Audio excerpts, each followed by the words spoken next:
Hello everyone, welcome. I hope you're doing well. Welcome to another lesson in our ongoing Spanish course. In this lesson, we're going to look at the verb perder, which means to lose. It's a very important verb because it belongs to a class of what we call stem changing verbs, where the E will change to an IE in some of the forms, and we'll look at that in just a minute. First, a little bit about the history of the word. Where did it come from? Well, it comes from the Latin perdere, which means to lose, to ruin, or to waste. And this word is composed of two parts, the prefix per, which means completely, and dare, to give. So think about it, if you lose, in a sense, you give completely. This word perder in Spanish is also related to the English word perdition, which means the loss of soul, utter ruin, or hell. Okay, so as I mentioned, it's a stem-changing verb. It follows the pattern E to IE. The form of the verb that you see here on the board, perder, is what we call the infinitive. It's a verb form that hasn't been conjugated yet. It doesn't have a person doing the action, and it doesn't have a time or a tense, past, present, or future. It's just the idea, to lose, perder. Now, if you want to do something with this, we call it conjugating, very simply. And in order to conjugate, you have to remove the ER ending. Once you remove the ER, what you have left is what is referred to as the root or the stem. So this is a stem changing verb. We call it a stem changing verb because the stem here will have different forms when you conjugate it. So for this particular verb, in some forms, the E will change to an IE. So you'll see these two different forms, either perd or pierde, and you add the endings to those forms. So let's take a look at the forms in the present tense. So how do you know which forms have the stem change? Well, it's actually not very complicated. The stem doesn't change in the nosotros and the vosotros forms, and also the vos form, but it does change in all of the other forms. And how does it change? Well, the E simply changes to an IE. So let's see how that works. So we're going to start with the yo form, the I form. And I have my root here, or my stem. I've removed the ER. And I'm going to add my ending for yo, which is the O. You've probably memorized it by now, which is great. So when I add the O, notice what's going to happen here. The E is changing to an IE. Why? Well, it's a stem changing verb, and that's the rule. So we add our O, the stem changes from E to IE, and you have your form in the present tense. So yo pierdo means I lose, I do lose, or I am losing. Pierdo. Let's go with the tu form now. So we start with our root, and we're going to add the ending, which is es. And notice what happens. Notice E to IE. It's a stem changer. Okay, tu pierdes means you lose, you do lose, or you are losing. This is the informal you. We also have another informal you, vos, which is used in Argentina and in South America, and other parts of South America. So this is a very important form that we can't leave out.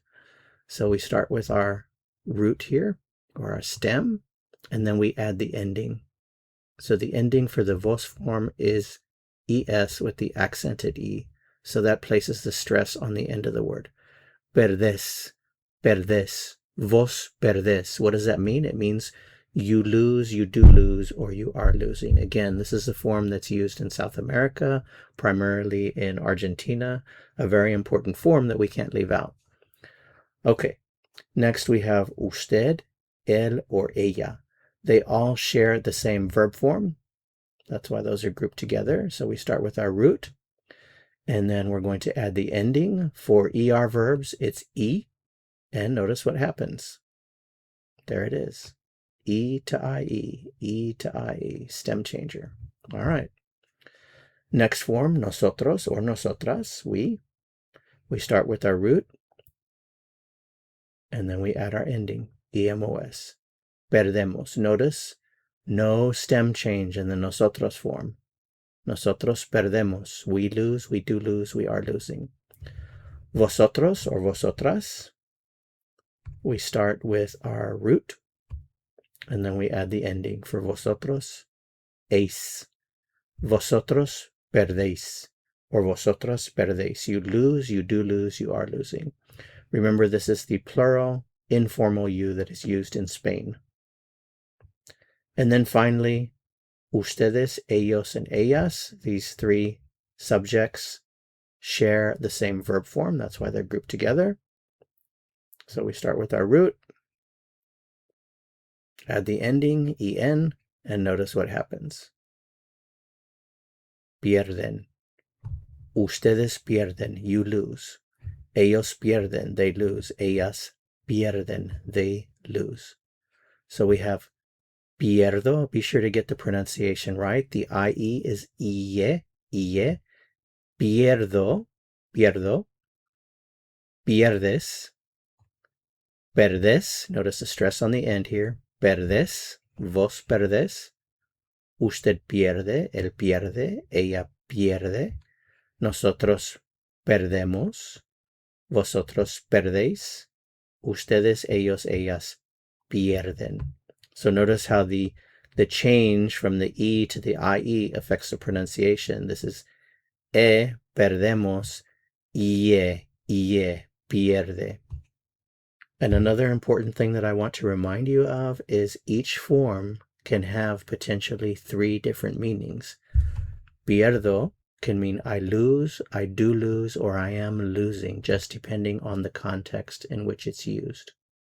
And that goes for each one of these forms. It can have one of those 3 meanings.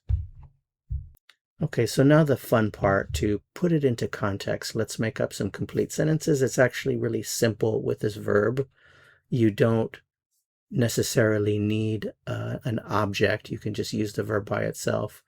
So if I say something like, siempre pierdo, that would mean I always lose. I always lose. Yo siempre pierdo. Tú siempre pierdes. You always lose. Or vos siempre perdés. You always lose. Él siempre pierde. He always loses. Nosotros siempre perdemos. We always lose. Vosotros siempre perdéis. You always lose.